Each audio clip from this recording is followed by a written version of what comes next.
뉴스 속 경제 이슈는 더 쉽고 깊게, 최신 고용 동향은 더 빠르게 전해드리는 고용브리핑 365 시간입니다. 차승은 기자 어서 오세요. 안녕하십니까. 네, 오늘은 어떤 이슈가 있을까요? 네, 보이스피싱 전화나 메시지 안 받아본 대한민국 국민이 있을까 싶어요. 앵커님도 받아보셨죠? 저는 뭐 요즘 일주일에 한두 번씩은 꼭 그 문자가 오는 것 같아요. 네, 무시하고 계시는. 열심히 무시하고 있습니다. 네, 좋습니다. 네, 택배 문자로 또 소득 신고할 때면 국세청 명의로 때때로 가족을 빙자한 SNS 메시지까지 정말 그 수법도 다양한데요. 그러니까요. 그러다 보니까 좀 저마다 이런 건 피한다라는 어떤 나름의 대응 방법도 생기는 것 같습니다. 저 같은 경우에는 뭐 070 번호, 뭐 모르는 곳에서 온 번호 이런 건 다 좀 안 받고 있거든요. 네. 네, 맞습니다. 지역 번호도 그렇고요. 010으로 시작하는 번호 아니면 안 받는 분들도 많습니다. 하지만 010 번호도 믿을 수 없습니다. 얼마 전에도 전화번호를 010으로 바꿔주는 기계를 이용해서 보이스피싱을 벌인 일당이 검거된 적 있죠.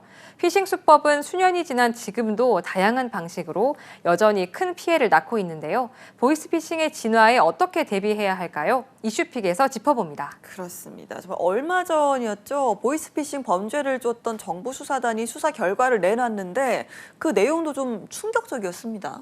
네, 합동수사단이 약 5개월간의 합동수사로 111명을 입건하고 24명을 구속했는데요. 이 중에는 국내 조직폭력배와 마약 사범이 연루된 보이스피싱 조직도 있었는데 그만큼 범죄 수법이 더 악랄해진 겁니다. 그런데 문제는 이렇게 잡아들여도 여전히 암적인 보이스피싱 범죄 조직은 곳곳에서 사기 행위를 저지른다는 겁니다. 그 수법도 점점 더욱더 다양해지고 있어서 젊은 층조차 이런 피해를 당하기 쉬운 구조입니다. 그렇습니다. 국내 최초로 보이스피싱을 파헤쳤던 영화죠. 보이스가 생각이 나는데요. 그 영화에서 보니까 일명 시나리오라고 해서 상황에 맞는 대본을 쓰는 사람들까지 있더라고요. 네, 끊임없이 새로운 시나리오로 사람들을 현혹하고 있는데요. 설 연휴 때는 택배 문자로, 최근에는 대학 합격 소식이 한창 나올 때죠. 네. 그러다 보니까 학부모들에게 자녀가 합격한 대학 이름으로 온 합격 안내 문자를 보내고요. 거기에 첨부된 URL 주소를 클릭하는 순간 핸드폰에 앱이 설치돼 개인정보를 빼가거나 대학 입학금 납부를 빙자하는 일까지 벌어지고 있습니다. 이건 진짜 나쁘다. 진짜 대학 합격 소식이 당장 오면 네. 의심을 못 하잖아요. 기쁘니까. 어떡해요, 이럴 때 진짜. 그렇죠. 합격 문자나 등록금 납부 공지 문자가 반갑기만 한 상황일 텐데요. 그렇더라도 꼼꼼히 살펴야 합니다. 대학 합격 문자를 받았다면 해당 대학 홈페이지에 들어가서 직접 확인하는 게 가장 좋습니다. 또 피싱범들은 대학을 사칭해서 합격 통보와 함께 입학 등록금 납부를 요구하는 전화나 문자도 보내는데요.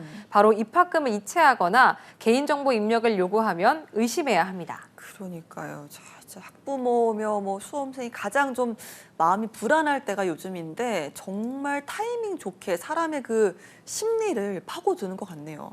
네, 맞습니다. 보이스피싱 범죄자들은 사람의 불안한 심리, 경제적 상황 등을 교묘하게 이용하는 기술을 사용하는데요.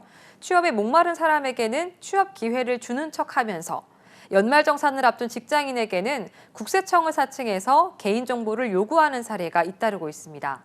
국세청에서 보낸 듯한 연말정산 예상 환급금 확인 문자를 받은 피해자가 환급금 확인을 위해서 링크를 눌렀지만 순식간에 해킹이 되는 일이 발생할 수 있는 거죠. 야, 말 그대로 세대별로 맞춤 공략 사기를 치는 거네요. 네, 맞습니다. 금융감독원이 보이스피싱 피해자를 대상으로 벌인 설문조사 결과를 보면요. 주택 마련 등을 위해서 자금 수요가 많은 30대와 40대는 문자로 금융사를 사칭한 저리 대출 빙자 사기가 가장 높았습니다. 50대에게는 자녀가 장성한 경우가 많으니까 가족으로 속여서 접근해서 돈을 빼가고요. 사회 경험이 부족한 20대 이하는 전화로 또 검찰로 속여서 범죄에 연루됐다고 압박하는 전화 사기 피해가 특히나 컸습니다. 그래서일까요? 정말 알면서도 나는 당하지 않을 거야 라는 분들도 당하는 경우가 많더라고요. 네, 워낙 내용도 그럴듯하게 준비해서 보이스피싱을 하다 보니까 진위를 구별하기가 쉽지 않고요. 특히 보이스피싱 첫 시작은 소속을 밝히는 것부터 시작되는데요. 순간적으로 신뢰감을 느끼기 때문에 경계심이 허물어지는 것으로 전문가들은 분석하고 있습니다. 이 때문에 가족이나 친구 등 가까운 사람을 사칭한 보이스피싱이 여전히 기승을 부리고 있습니다. 예, 돌이켜보면 이제 보이스피싱 범죄가 한창 시작이 됐을 때는 좀 어눌한 한국말로 뭐 검찰입니다라고 하면서 속이는 경우가 좀 전부였는데 요즘 같은 경우는 그 수를 헤아리기가 힘들 정도로 굉장히 좀 다양해졌다는 겁니다. 네, 보이스피싱 범죄는 2006년 첫 피해 사례 이후에 16년간 다양한 대책과 단속을 세웠지만 여전히 속수무책입니다. 검찰이 조사한 보이스피싱 피해액은 2021년 7,744억 원으로 지난해에 비해서 11%나 증가했습니다. 하지만 검거된 가담자는 큰 노력에도 불구하고 줄어드는 추세입니다. 그러니까 피해액은 늘었지만 검거율은 오히려 낮아졌다는 거. 그만큼 보이스피싱 조직의 진화로 더 잡기가 어려워서다. 이렇게 이해할 수 있을까요? 네, 보이스피싱범 대부분이 해외에서 보이스피싱 콜센터를 차리고 조직적으로 범행을 저지르기 때문인데요. 경찰청 국가수사본부에 따르면 지난해 11월까지 보이스피싱 전체 검거 인원 23,670명입니다. 그중에 검거된 범죄조직 콜센터가 위치한 국가별로는 중국이 57%로 가장 많았고요. 필리핀 등이 뒤를 이었습니다. 그런데 이제 보이스피싱범을 검거하는 것도 당연히 중요하지만 가장 급한 건 이 보이스피싱 피해자들의 피해금 회수일 텐데 이 부분은 좀 어떻게 진행되고 있을까요? 네, 보이스피싱 예방협회가 실시한 설문조사를 보면요. 응답자 55%가 피해금을 전혀 돌려받지 못했다고 답했는데요. 금융감독원이 발표한 2020년 보이스피싱 현황도 비슷한 추이를 보였습니다.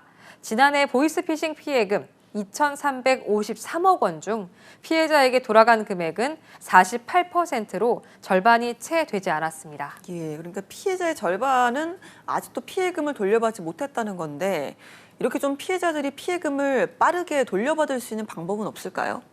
네, 지난해 11월 시행된 통신사기 피해 환급법에 따르면 보이스피싱 피해자가 은행에 구제를 신청하면 별도의 소송 없이 피해금을 돌려받을 수 있도록 규정하고 있습니다.